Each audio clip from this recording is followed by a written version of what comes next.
Every village has a lie they tell about the woodcutter who refused the golden axe.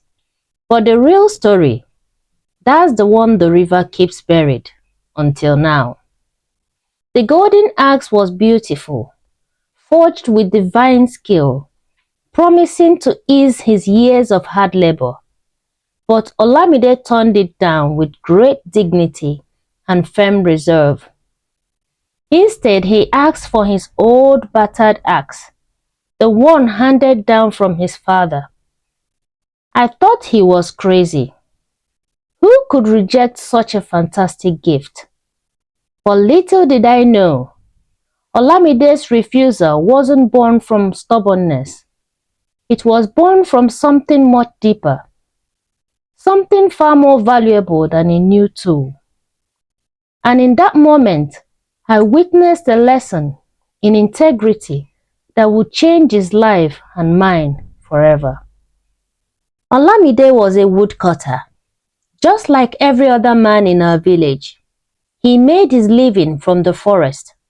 His days were spent swinging his axe into the trunks of trees.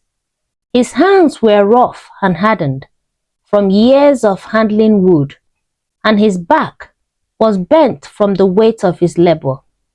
His axe has seen better days. It was worn and rusted, and the handle was chipped from years of use. But to Olamide, that axe wasn't just a tool. It was a symbol. It had belonged to his father, passed down to him when his father had grown too old to work the land. It was a piece of history, his legacy. He loved it as much as he loved the land itself.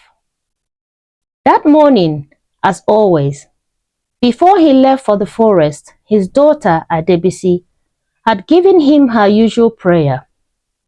She was a bright girl, her eyes full of hope, and she always sent her father off with a blessing. "May the gods favor you, father," she would say. "May they guide your hands and give you success in all your work." Olamide would smile, ruffle her hair, and leave the house with his axe over his shoulder. Little did he know that this would be the day that would change everything. I was by the river washing my clothes when I saw him. He was chopping wood at the river's edge, as he often did. I didn't think much of it at first, but then something strange happened. With one mighty swing, Olamide's axe slipped from his hands and flew into the river. I saw it happen in slow motion, his fingers tightening around the handle. The swing was too strong, the axe flying through the air and then sinking into the fast-moving water. For a moment, Olamide stood there, utterly still, staring at the place where his axe has vanished. I could see the shock on his face as his mind raced to process what just happened. It wasn't just any axe. This was the axe that has been passed down through generations in his family. This was the tool that had carved out his livelihood, the one that connected him to his ancestors. He stood frozen, paralyzed by the loss. The thought of losing that axe, the very tool that defined his identity, was unbearable. And then, as if summoned by the desperation in the air, the river began to stir. The water churned, and from the depths, a figure emerged. It was a woman, tall and ethereal, her body shimmering like liquid silver, her lengthy hair flowing in the current. The river deity had appeared. I have heard stories of her. Of course, how she could grant blessings or curses depending on her mood and the sincerity of those who sought for her help. But seeing her with my own eyes was something entirely different. She radiated power, wisdom, and an utmost airy calm. "Woodcutter," she said, her voice soft yet carrying an undeniable authority. "I have seen your struggle. Your axe has fallen into the river, and I offer you a new one. A beautiful one, forged from the finest materials. It will be sharper and more durable than the one you lost. Take it and your work will be much easier." The golden axe she held out to him gleamed in the sunlight, reflecting the light in ways I had never seen before. It was perfect, an axe that looked as though it has been crafted by the gods themselves. It was the opportunity of a lifetime, one that no man could turn down. However, to my complete shock, Olamide did something I never expected. He didn't take the golden axe.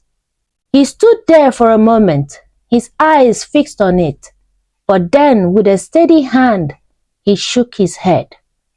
"Great one," Olamide said, his voice calm and respectful. "I thank you for your offer, but this axe is not mine. It is beautiful, yes, but it is not the one I lost. My old axe has a history. It was my father's before it was mine. It is a part of me, and I cannot claim what is not mine." I couldn't believe my ears. I'd never heard of anyone rejecting a divine gift, especially one so extraordinary. Most men would have eagerly taken the golden axe, knowing that it will make their lives infinitely easier. But not Olamide. He stood firm in his decision. He would not take what wasn't his, even if it meant losing out on something that could change his life. It was an act of integrity, a declaration that his honor and his father's legacy were worth more than any material possessions, no matter how beautiful. The river deity studied him for a long moment. I could feel the weight of her gaze, as though she were searching deep into his soul.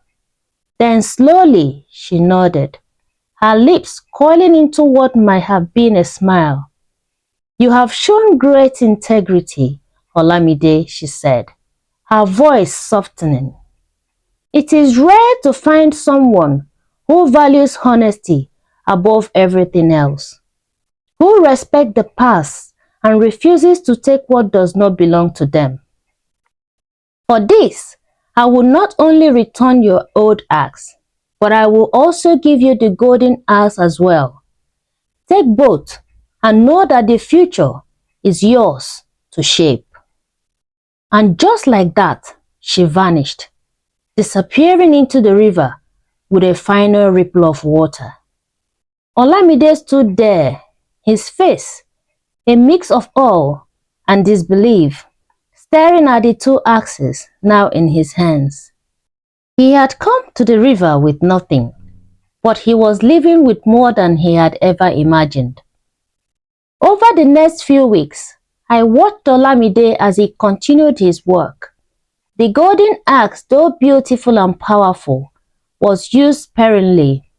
He didn't wield it with reckless abandon, as I had thought he might.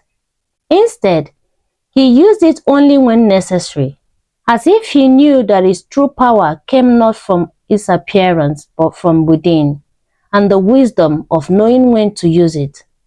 His old axe, still worn but cherished, remained his most trusted tool. It was a reminder of his roots, his legacy, and the values that had guided him throughout his life. And with the new axe, Olamide's work became easier, faster, and more efficient. The trees that once took hours to fell were now brought down with ease. The logs that had once been difficult to split now parted with a single swing. However, more importantly, Olamide's reputation in the village grew. People spoke of him with a newfound respect, not just for his skill with an axe, but for the integrity and humility he had shown when the river goddess had offered him the golden axe. It wasn't long before others began to seek Olamide's counsel. They came to him not only for advice on woodcutting, but for guidance on life. His story became one of a legends, how he had turned down a divine gift in favor of what was rightfully his, how he had shown honesty and integrity when the gods themselves tested him. And through it all, Olamide remained humble, never boasting about the divine blessing he had received. He understood that the true gift was not the golden axe, but the opportunity to prove that integrity mattered more than anything. I will never forget what happened the day Olamide returned to the river some months later. He stood at the same spot, the sun setting behind him, and I saw him speak softly to the river. "Great one," he said, "I thank you for the gift you gave me. It has made my work easier and my life better. But more than that, it taught me something I didn't know I needed to learn. It taught me that the value of what we hold is not in its appearance, but in its integrity. I will honor that lesson for the rest of my life." As he turned to leave, I watched him. He was different now, not just because of the axes he carried, but because of the quiet wisdom in his step. The river had tested his integrity, and Olamide had passed with grace and humility. And I couldn't help but wonder, as I watched him walk back home to Adebisi, whether any of us could have been able to make the same choice.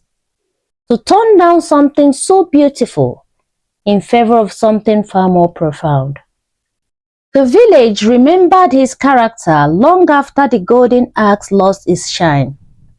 Reputation fades, but respect for a man who keeps his word does not. The river didn't just reward him because he was honest. It rewarded him because he was unshaken when no one was watching. The moral of the story: integrity is not just refusing what isn't yours. It is remaining who you are, even when the world offers you an easier version of yourself.